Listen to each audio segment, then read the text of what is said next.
Dr. Williams, can you explain the difference between FUE and FUT? So FUE and FUT are the two different methods for extracting grafts from the donor area. FUT, you take a strip of scalp from the donor area, and then that is dissected under a microscope by the technicians down into the individual grafts. So you end up with a strip, and that is what they call slivered, one direction, and then those slivers are dissected into the grafts. In FUE, you're punching out individual grafts from the donor site, having shaved the hair. Is there a reason why you use one method rather than the other on a given patient? Yeah, there's different reasons. A lot of it is down to the patient. Patients these days don't like the idea of a scar, which you get with FUT. Yeah. They're very fine scars, but if they had the choice, they'd rather not have that linear scar. Although you do have a scar with FUE, you have multiple tiny scars, which tend to be covered up after about 4 or 5 days growth. But a lot of patients these days would prefer not to have the linear scar.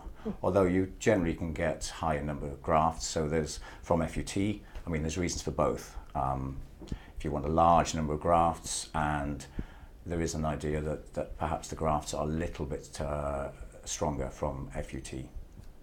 So again, you can mask it fairly quickly, mask the shaving fairly quickly following FUE with a week's hair growth.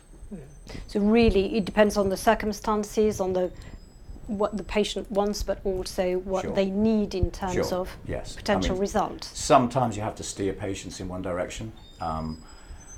Although you don't get that linear scar with FUE, it does tend to deplete the donor area. It tends to thin the donor area, so you don't want to take too much. In some cases, someone's better off having a FUT procedure even if they want FUE. Right. And some people just aren't suitable for FUE, or in other cases perhaps FUT might not be suitable because they've got a very tight scalp. You need a fair amount of scalp laxity to be able to take a strip, otherwise there'd be too much tension in the scar.